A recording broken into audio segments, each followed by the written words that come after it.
भवेत् पुण्यम। जन्मांतरे भवेत् पुण्यम।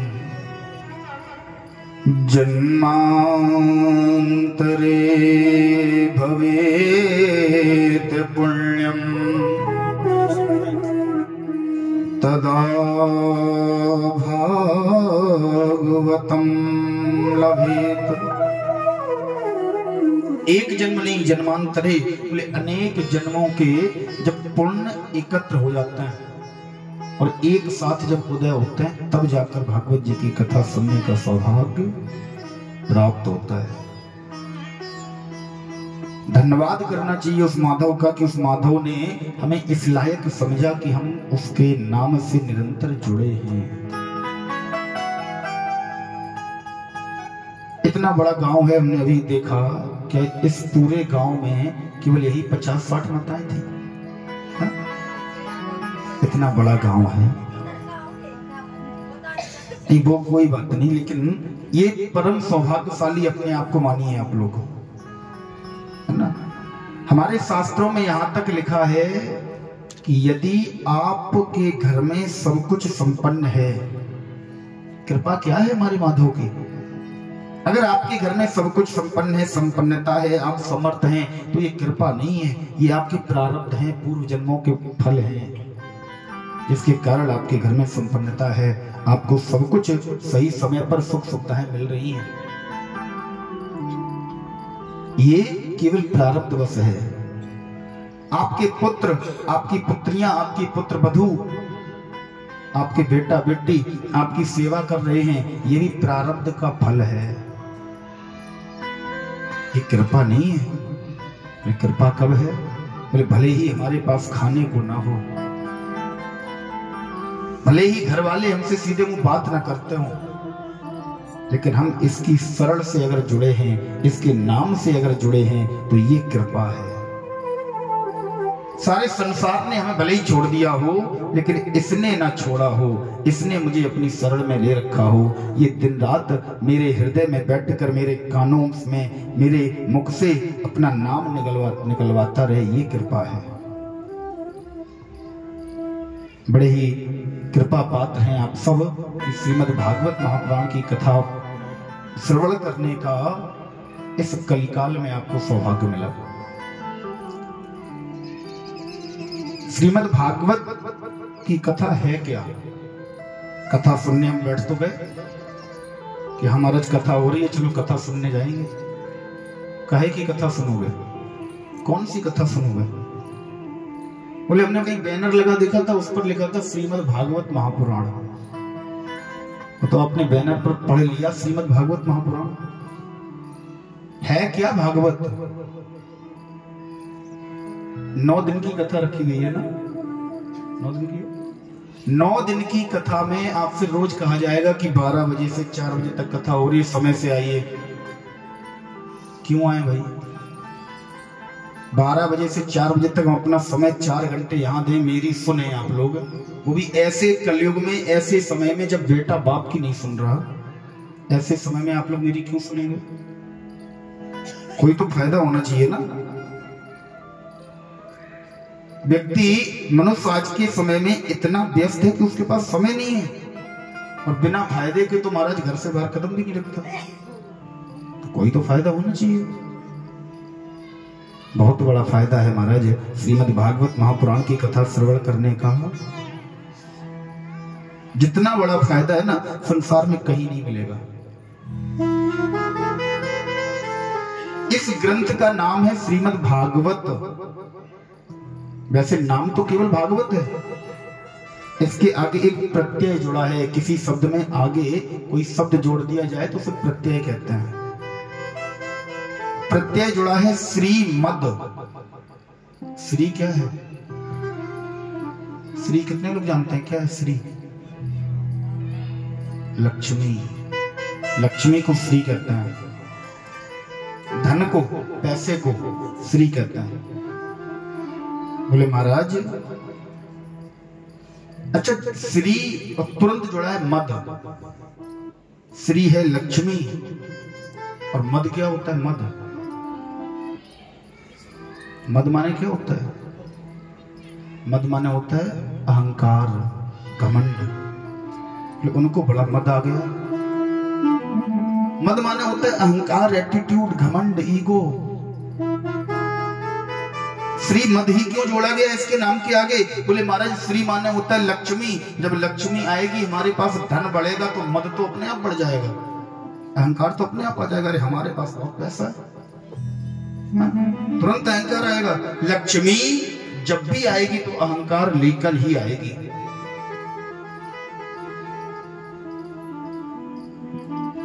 अब लक्ष्मी आई, अहंकार आ गया। अब बोले महाराज अहंकार अगर आ गया तो अहंकार हमें हमारे परमात्मा से दूर करेगा। तो लक्ष्मी आएगी, मद बढ़ेगा, अहंकार बढ़ेगा। अरे हम बहुत पैसे वाले हैं, इतने पैसे वाले, हम 4 काम बढ़ाएंगे। जब काम बढ़ाएंगे तो महाराज हम उन कामों में उलझे रहेंगे, इसके लिए हमारे पास समय ही नहीं होगा। जब इसके लिए समय नहीं होगा तो होगा क्या? इससे हम दूर होंगे ना। जब इससे दूर होंगे, इसीलिए संतों ने कहा कि अहंकार जो है ना, हमारे अंदर की एक भावना है अहंकार, घमंड। ये घमंड हमारे और कन्हैया के बीच में पर्दा बनकर खड़ा है, दीवाल है। अगर तुम्हें कन्हैया से, तुम्हें तुम्हारे प्रभु से, तुम्हें तुम्हारे ईश्वर से कोई दूर किए हुए ना, तो केवल तुम्हारे अंदर का घमंड है। जिस दिन तुम्हारे अंदर के घमंड रूपी पर्दे का नाश हो जाएगा, जिस दिन तुम्हारे अंदर की घमंड रूपी दीवार ढह जाएगी, उस दिन तुम में और कन्हैया में दूरी नहीं होगी। बिल्कुल सामने खड़ा होगा, तुम्हारा हाथ पकड़े। और जिस भक्त पर कृपा करनी होती है, अगर आपके अंदर का अहंकार बढ़ता जा रहा है, बढ़ता जा रहा है, बढ़ता जा रहा है, कम होने का नाम नहीं ले रहा। अहंकार कोई भी हो सकता है, पैसे का अहंकार, सुंदरता का अहंकार, संपत्ति का अहंकार। कुछ लोगों को तो ये भी अहंकार हो जाता है, बोले हम कितने अच्छे हैं, हम किसी से कभी लड़ते ही नहीं है। हाँ? कुछ लोगों को ये अहंकार हो जाता है, बोले हम सबकी सुन लेते हैं, कोई भी हमें सुना के चला जाए। कुछ लोगों को ये अहंकार हो जाता है। अगर आपके अंदर अहंकार बढ़ने लगा, निरंतर बढ़ रहा है, कम होने का नाम नहीं ले रहा है, तो समझ लेना हमारा कन्हैया हमें अपने आप से दूर कर रहा है। और जिस दिन अहंकार कम हो जाए, घट जाए, कोई अहंकार तुम्हारा तोड़ने वाला मिल जाए, कोई तुम्हारा अहंकार तोड़ दे, तो समझ लेना ये कन्हैया का, माधव का ही भेजा हुआ कोई इंसान है जो मेरा अहंकार तोड़कर मुझे उसके करीब ले जा रहा है। अपने भक्तों के मन में ये अहंकार रहने ही नहीं देता। अगर आपके अंदर अहंकार है तो समझ लेना इसने मुझे दूर कर दिया। हनुमान जी को अहंकार हुआ कि हम सबसे तीव्र उठते हैं, भरत के द्वारा तोड़वा दिया।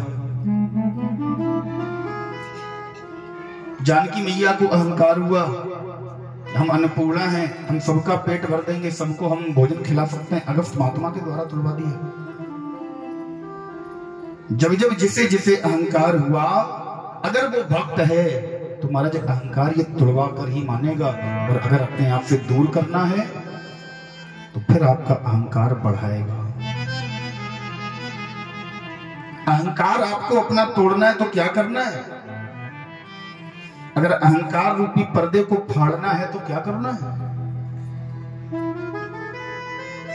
बोले ये श्रीमद् भागवत, नाम तो इसका केवल भागवत है, पहला अक्षर है श्री। बोले श्री आएगी, धन आएगा तो मद बढ़ेगा, मद बढ़ेगा तो इससे दूरियां बढ़ेंगी।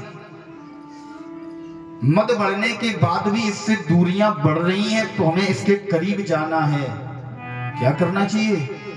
बोले अब श्रीमद् भागवत की शरण में आ जाओ। क्या है भागवत? भागवत में 4 अक्षर है माता जी, 4 अक्षर, भा, गा, बा और ता, 4 अक्षर है केवल। चारों का अपना अपना महत्व है। पहला अक्षर भा, भा के सुने से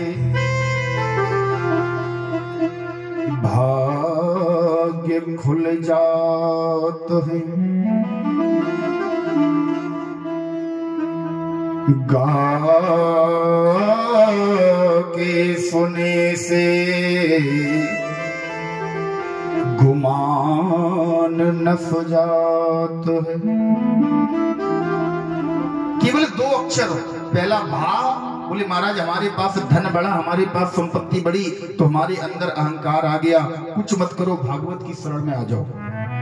भागवत के पहले अक्षर को जब आप समझेंगे, जब सुनेंगे, केवल पहला अक्षर भा। जैसे ही भाग को सुना महाराज, भाग अक्षर को समझा, तो भाग के सुनने से भाग्य खुल जाते हैं, आपका भाग्योदय हो जाएगा। और दूसरा अक्षर गा। बोले गा के सुने से गुमान। गुमान माने क्या होता है? वही अहंकार, वही घमंड। इसीलिए तुम भागवत की शरण में आए कि मेरे अंदर का अहंकार खत्म हो जाए। केवल दूसरा अक्षर सुनने मात्र से अहंकार खत्म हो जाएगा। और जब अहंकार खत्म होगा ना, तब तुम्हारे साथ क्या होगा? बोले इसकी शरण मिल जाएगी। अब बारी आई तीसरे अक्षर की। कौन सा है तीसरा अक्षर? वाह। बोले बा के सुने से वैकुंठ में निवास होता, और ता के सुने भव सिंधु तर जात। जब हमने बा को सुना तो मेरा वैकुंठ में परमात्मा ने अपनी शरण में मुझे ले लिया। और ता को जब सुना, ता अक्षर को सुना, तो मेरा तरन तारण हो गया। इसलिए भागवत की शरण में आओ। अगर परमात्मा की शरण चाहिए, इस संसारिक जो पर्दे हैं ना, संसारिक जो क्लेश हैं, मोह का, माया का, अहंकार का, इन सबको कम करके अगर भागवत की शरण में आओगे तो निश्चित ही भगवत प्राप्ति हो जाएगी। लोग कहते हैं महाराज भागवत कराने का क्या फायदा है?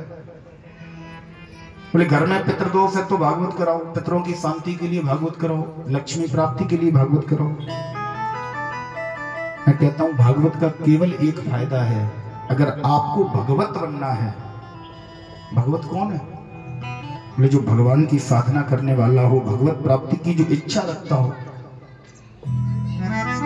अगर आपको भागवत प्राप्ति की इच्छा है तो भागवत की शरण में आओ। अगर आपको अपने परमात्मा से प्रेम है, अगर आपको अपने परमात्मा से मिलने की तड़प है, तो भागवत की शरण में आओ। कहीं भी, किसी भी मार्ग पर, किसी भी रास्ते में, किसी भी अन्य साधन से आपको ये परमात्मा नहीं मिलेगा। ये केवल श्रीमद् भागवत महापुराण की पावन कथा का प्रभाव है। बोले महाराज कथा सुनने तो जाएं, लेकिन इसके नियम क्या है? कैसे कथा सुननी चाहिए? कथा सुनने का सदैव एक नियम है कि सारी विषय वासनाओं से मन को हटाकर केवल माधव के चरणों में लगाकर बैठ जाओ और निरंतर कथा श्रवण करते रहो। बड़ी ही पावन कथा है, बड़ी ही पावन। श्रीमद् भागवत महापुराण में 18,000 श्लोक हैं। 12 स्कंदों में इस कथा का वर्णन किया गया। 12 स्कंदों के प्रथम अध्याय से पूर्व श्री वेदव्यास जी महाराज ने स्कंद पुराण से इसमें 6 अध्याय महात्म के नाम से जोड़े हैं। बड़ी ही पावन सुंदर कथा आती है। आइए महात्म के प्रथम अध्याय के प्रथम श्लोक की चर्चा करने से पूर्व 2 बार उस राधे रानी का नाम स्मरण करते हैं, तो पश्चात प्रथम श्लोक की व्याख्या।